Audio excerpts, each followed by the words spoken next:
तर कालचा कार्यक्रम, त्यात झालेली भाषणं आणि मांडलेला त्या ठिकाणचा संपूर्ण इव्हेंट याला बघून मी एवढंच म्हणेन, एकाचं भाषण अपूर्ण, दुसऱ्याचं भाषण अप्रासंगिक आणि संपूर्ण कार्यक्रम अवास्तव।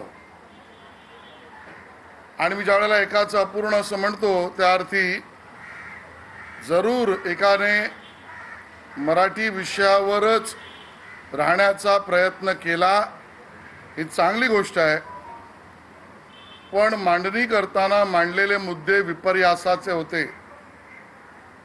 या प्रत्येक मुद्द्याला मी खोडू शकतो, माहिती संपूर्ण नाही। त्रिभाषा सूत्री कधी आली, यांच्या गावातही ती माहिती नाही, कोणी आणली याबद्दलची माहिती दिली ती भाषणात चुकीची।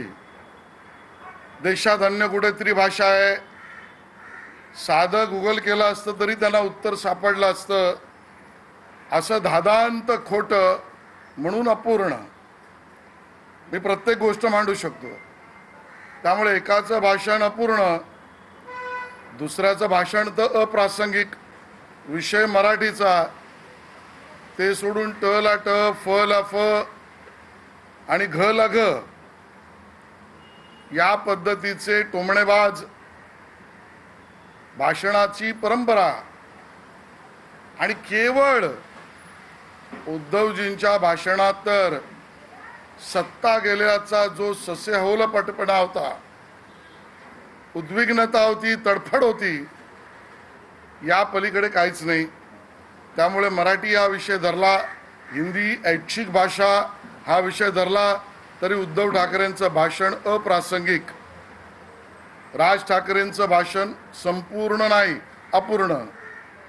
आणि त्यामुळे हा कार्यक्रमच अप्रासंगिक होता। याचं कारण ना भाषेचा विषय, ना विद्यार्थ्यांच्या भविष्याची चिंता, आणि म्हणून महानगरपालिकेचाच यांच्या महत्वाकांक्षेचा, राजनैतिक महत्वाकांक्षेचा विषय, त्याला राजनैतिक उत्तर आम्ही देऊ सक्षम आहोत।